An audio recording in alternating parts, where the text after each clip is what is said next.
अभी अपनी study table को अपनी दुनिया बना लो, अभी अपनी स्टडी टेबल को अपनी दुनिया बना लो, देखना बाद में सारी दुनिया तुम्हें अपना बना लेगी। नमस्ते, आई होप कि आप लोग बहुत अच्छे होंगे। आज का जो है हमारा जो प्रश्न है ना वो 7 नहीं है, 8 है। ठीक है, आज का पार्ट 8 चल रहा है। ठीक है, तो पार्ट 8 में देखिए इतने सारे यहाँ पर प्रश्न आपको दिखाई दे रहे होंगे। ठीक है, तो देखिए क्लास 10th ऑब्जेक्टिव अभी मैं बता रहा हूँ क्या कि जो टिक लगाने वाले थे ना, जो ऑब्जेक्टिव में 4 ऑप्शन देकर टिक लगाने वाले थे वो मेरा हो चुका है। ठीक है ना, वो मैंने कुछ करा दिया है, लेकिन अभी फिल इन द ब्लैंक्स वाले भी थे तो सोचा कि फिल इन द ब्लैंक्स भी करा देता हूँ, तो फिल इन द ब्लैंक्स वाले करा रहा हूँ। ठीक है ना, यानी खाली स्थान को भरने वाले। तो देखिए पहला प्रश्न क्या लिखा गया है, ये जो 15 नंबर क्वेश्चन है। ठीक है ना, इससे पहले जो है ना मेरा इसी में खाली स्थान में 1 2 3 4 5 ऐसे करते हुए 14 तक पहले प्रश्न करा दिया गया, अभी हम 15 से करा रहे हैं। देखिए तो लिखा हुआ है समीकरण युग्म 2x माइनस 5y प्लस 5 तथा 2x प्लस y माइनस 8 बराबर 0 का डॉट डॉट डॉट हल होगा। यानी कितना हल होगा, यानी अद्वितीय हल होगा, अनेक हल होगा, कोई हल होगा या नहीं होगा। इसको निकालने के लिए आप लोगों को फार्मूला पता है ना क्या, तो वही फार्मूला लगाएंगे जैसे कि लगाते हैं ना।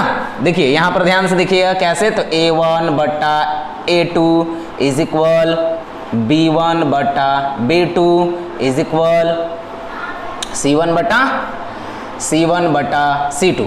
तो देखिए यहाँ पर हमको ये चेक करना पड़ेगा कि भाई ये किस तरीके का हल में है। तो पहला इसको a1 बोलेंगे, इसको क्या बोलेंगे, तो भाई b1 बोलेंगे, इसको c1 बोलेंगे, इसको a2 बोलेंगे।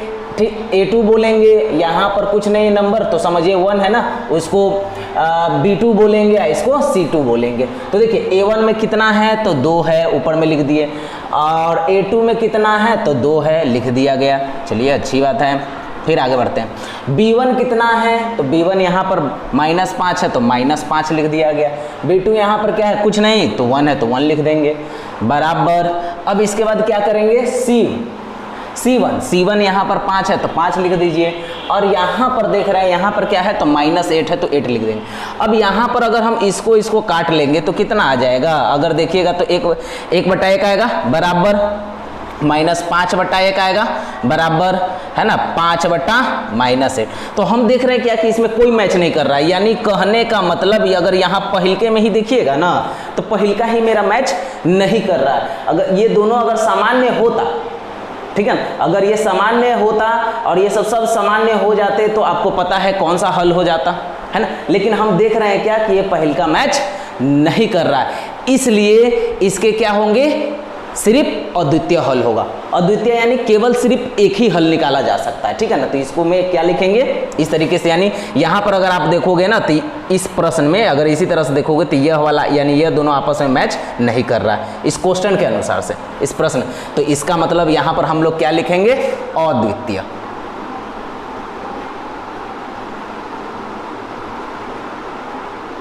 इसका क्या निकल गया आंसर, अद्वितीय हल हो गया। अब इसको मैं क्या कर लेता हूं, मिटा लेता हूं। अब अगला प्रश्न देखिए, अगला प्रश्न क्या बोला जा रहा है, द्विघात समीकरण का मानक रूप क्या होगा द्विघात समीकरण का, तो आपको पता है ना द्विघात समीकरण का मानक रूप क्या होता है, रूप होता है ax² plus bx plus c comma और a is equal not to 0, यानी a मेरा 0 नहीं होना चाहिए। अब आगे आते हैं 17 नंबर में। तो 17 नंबर क्वेश्चन में क्या लिखा है, द्विघात समीकरण के विवेचक का मान ऋणात्मक हो तो मूल्य, अगर हमको पता है ना d का मतलब होता है कॉमन डिफरेंस अगर ऋणात्मक हो जाएगा तो मूल्य वास्तविक नहीं होगा। ठीक है, तो लिखेंगे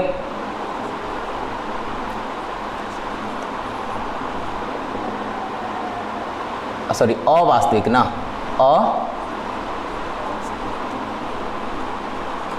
अवास्तविक होंगे, यानी मूल्य जो है कि अवास्तविक होंगे। अब आते हैं 18 नंबर में, द्विघात समीकरण के विवेचक बराबर 0 हो तो समीकरण के मूल्य क्या होंगे। अगर विवेचक मेरा अगर शून्य आ जाता है, विवेचक मेरा क्या आ जाए, शून्य आ जाता है, तो शून्य आ जाने पर मूल्य क्या हो जाता है, मेरा वास्तविक होता है। वास्तविक मूल्य जो है कि मेरा वास्तविक होगा और सामान्य मूल्य के होंगे, सामान्य, यानी कहने का मतलब दोनों का मूल्य बराबर। 19 नंबर में द्विघात समीकरण के दोनों मूल परिमेय होंगे यदि विवेचक क्या होगा, यानी जो विवेचक है ना, विवेचक यानी कहने का मतलब वो जो डी है कॉमन डिफरेंस, अगर वह परिमेय होगा तो परिमेय होंगे यदि उसके विवेचक क्या होगा, पूर्ण वर्ग होगा, यानी अंडर रूट में नहीं रहना चाहिए, पूर्ण वर्ग होगा। तो लिख देते हैं पूर्ण वर्ग। 20 नंबर में द्विघात सूत्र, यानी आपको द्विघात सूत्र पता है जो x वाले है ना, क्या दिया हुआ है, x बराबर -b प्लस माइनस है ना डॉट डॉट डॉट 2a। तो यहाँ पर क्या भरते हैं, d भरते हैं ना, d इज इक्वल टू आपको पता है ना, d इस जगह पर d भरते हैं तो d इज इक्वल टू क्या होता है, b का स्क्वायर माइनस 4ac होता है, ऐसे होता है ना ये फॉर्मूला। तो बस यहाँ पर आपको क्या भर देना है, b स्क्वायर माइनस 4ac भर देना, बस हो गया। ऐसे ऐसे प्रश्न जो है ना आपके एग्जाम में दिए जाते हैं, और इसी तरह का प्रश्न को देखकर ना स्टूडेंट लोगों को थोड़ा सा जो है ना, जो आता हुआ क्वेश्चन भी है ना तो वो भूल जाते हैं। तो ऐसा नहीं करना है, बहुत आसान है। यहाँ पर देखिए, समानांतर श्रेणी में सामान्य पदों को डॉट डॉट डॉट सूत्र से प्रदर्शित करते हैं। देखिए समानांतर श्रेणी का ना सबसे सिंपल फॉर्मूला क्या है, तो आपको पता है, सिर्फ सूत्र लिखना है, an is equal to a plus n-1 into D, ठीक है ना। तो ये मेन फॉर्मूला होता है, बस यही सामान्य सूत्र है, तो हो गया। अब चलते हैं हम लोग नेक्स्ट वाले प्रश्न पे।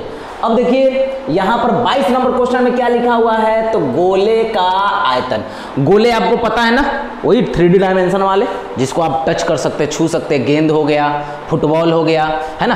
तो ये सब क्या है, ये इसको गोला बोलेंगे, ठीक है ना, सर्कल नहीं बोलेंगे, उसको गोला बोलेंगे, ठीक है। तो इसका आयतन का फॉर्मूला क्या होता है आपको पता है ना, 4/3 पाई आर क्यू होता है। और एक और होता है इसका आयतन का है ना, एक और फॉर्मूला होता है क्या, 1/6 पाई डी क्यू, 1/6 पाई डी क्यू। ये हो गया, दो गो होता है, ठीक है ना, एक उसका आयतन से, एक उसका व्यास से और एक उसकी त्रिज्या से, ठीक है। अब आते हैं शंकु का आयतन। तो यहाँ पर अगर देखेंगे शंकु का आयतन, तो शंकु का आयतन का फॉर्मूला क्या होता है, तो होता है दोस्त इसका 1/3 पाई आर स्क्वायर एच, क्योंकि शंकु आपको पता है ना कैसा होता है, तो शंकु आपका इस तरीके का होता है। तो इसमें दोस्त, इसमें यहाँ से लेकर यहाँ तक इसमें आर भी दिया हुआ है और ये इसकी ऊंचाई भी दिया हुआ है, एच भी दिया हुआ है, इसलिए, ठीक है। अब आगे बढ़ते हैं, घनाभ के पृष्ठ क्षेत्रफल। तो घनाभ का आप लोग पृष्ठ क्षेत्रफल पढ़े ही होंगे, क्या है, तो भाई बहुत आसान है, क्या होता है, L B plus B H plus L H, ठीक है ना, यही होता है ना। तो बस हो गया। अब आगे बढ़ते हैं, क्या 25 नंबर क्वेश्चन में क्या लिखा है, एपी में दिया हुआ है 2, 6, 10 dot dot dot 18 dot dot dot 26 को भरे। तो यानी इसका मतलब क्या बोला जा रहा है, देखिए यहाँ पर 2 में 6 के बीच में कितने का डिफरेंस है, तो 4 का डिफरेंस है, और इन दोनों के बीच में कितने का डिफरेंस है, 4 का डिफरेंस है।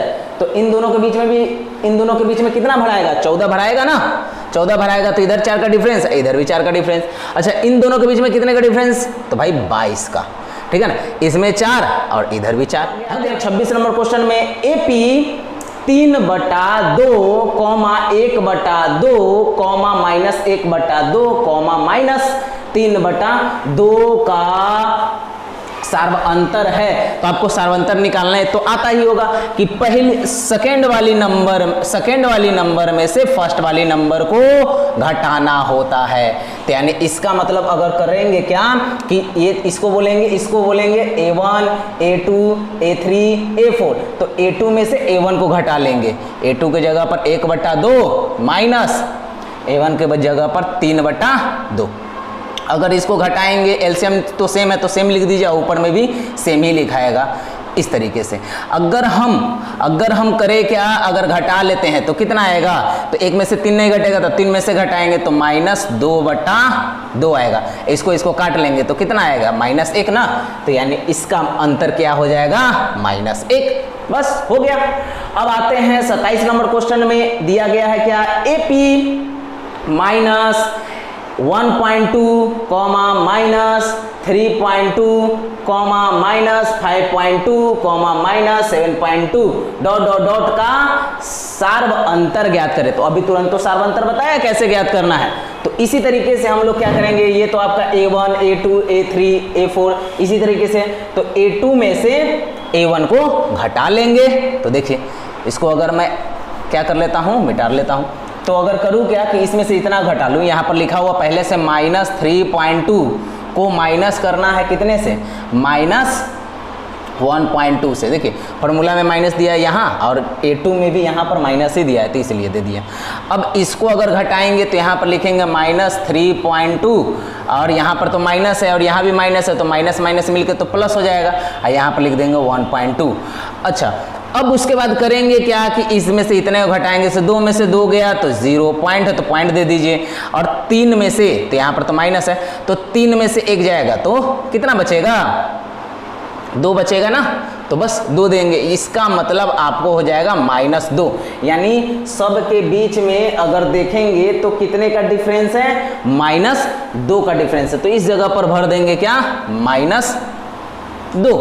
अब आगे बढ़ते हैं, यहां पर देखिए ये वाले क्वेश्चन को, 28 नंबर क्वेश्चन में क्या लिखा हुआ है, sin square 38 degree plus cos square 38 degree. तो आपको पता है ना sin square theta plus cos square theta = 1 है।